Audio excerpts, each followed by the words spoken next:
Hi! Today we're going to be talking about our newest game, Building Bridges, which comes in this fun yellow-orange box. So we have our goal on the side, which is to teach children how to copy, continue, and create patterns. And then on this side, we talk about our skills at play, which are patterning, problem solving, and color recognition. And on the back, we have some graphic instructions as well as a connection to level 1, level 2, and level 3. And then we have our instructor guide that all staff members get. This instructor guide has math talk, which includes child vocabulary that we can expect from a child, adult vocabulary that we can use as an adult, and then we have examples of self-talk and parallel talk. We also have a build section on the back, which uses a book and song to connect to patterning that we can use in connection with our game or just in the classroom or at home. We also have examples of how to play the game in the classroom and how to play the game at home, and some teaching strategies goal alignment as well. So some of the vocabulary that we have is pattern and AB versus ABB patterns. So we'll see if we can recognize some of this vocabulary throughout the video.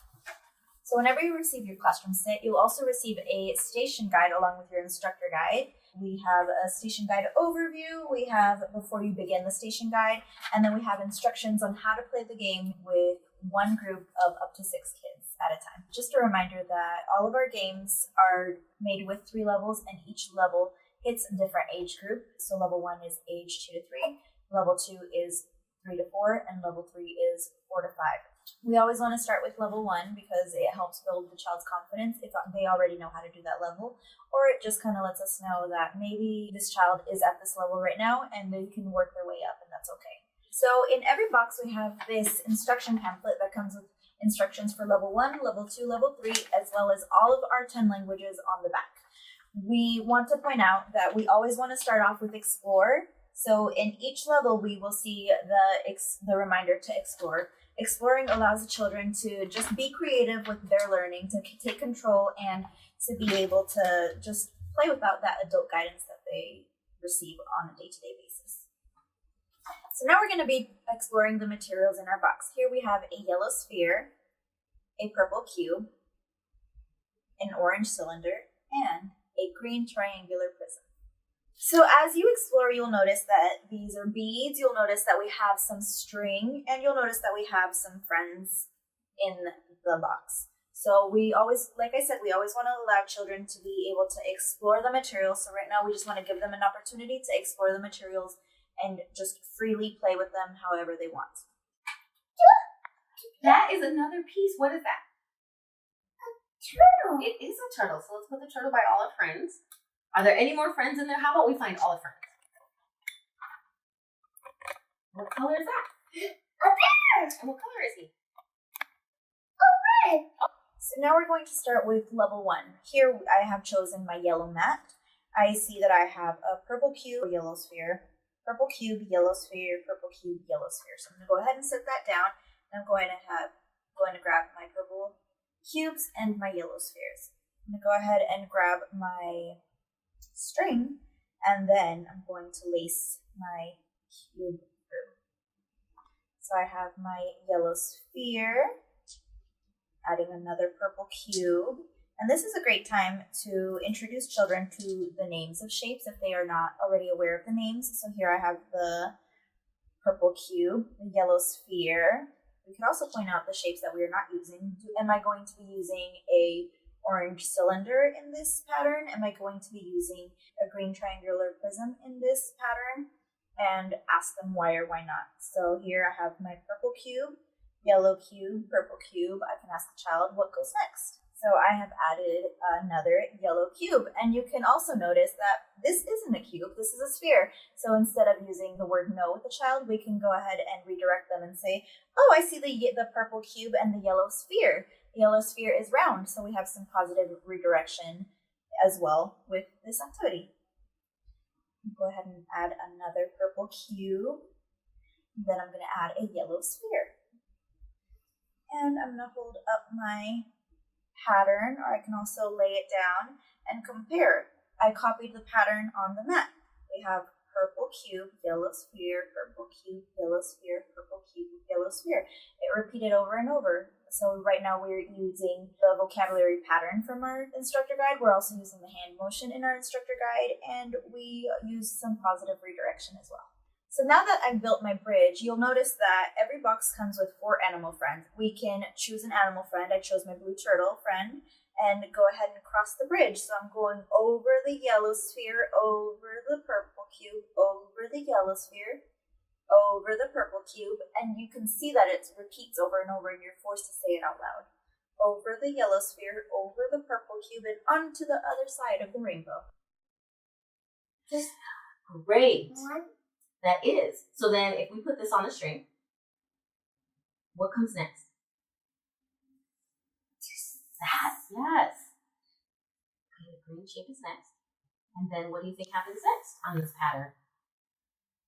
Good job.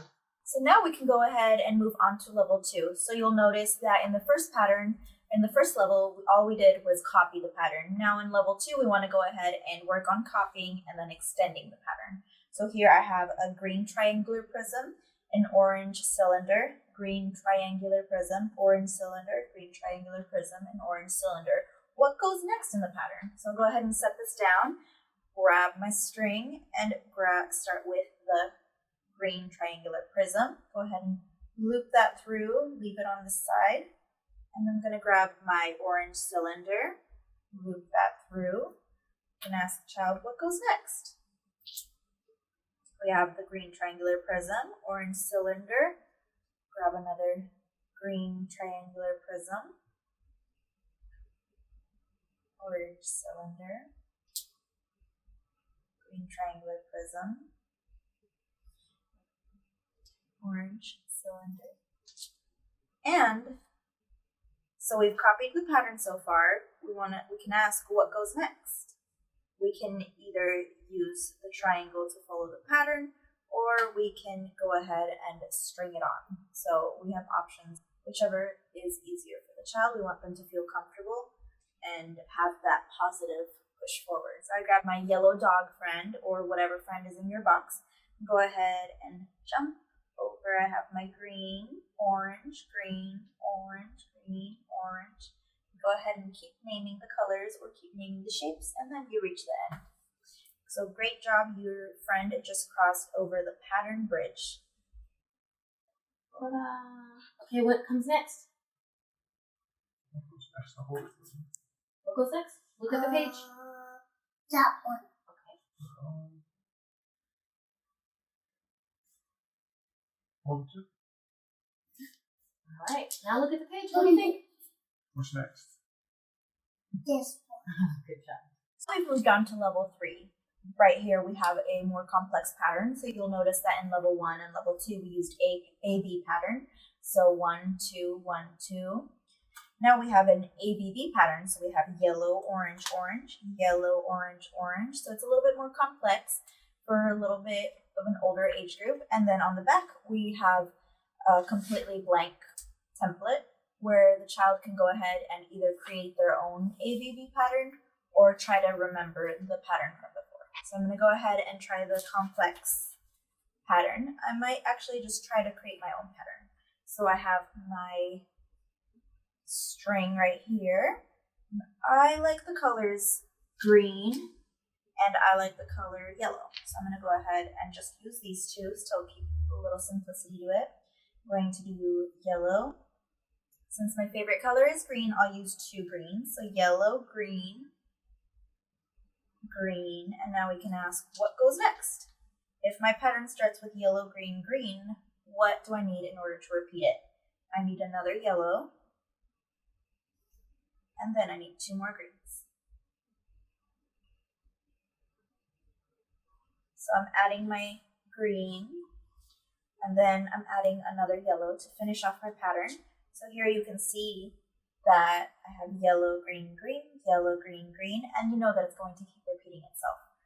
And I'm going to have my red friend over here, the red panda bear, go ahead and cross the bridge. So I'm going to go place that on there so I can go from one rainbow, yellow, green, green, yellow, green, green, yellow, all the way to the other rainbow. And we have a more complex pattern. So when my red panda bear friend was crossing over the bridge, I went ahead and went for a more rhythmic flow when saying the colors out loud.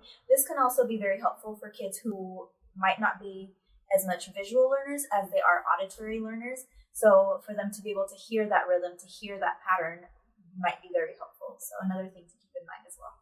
Uh-huh. I went spin, slice. Good job. That's fun.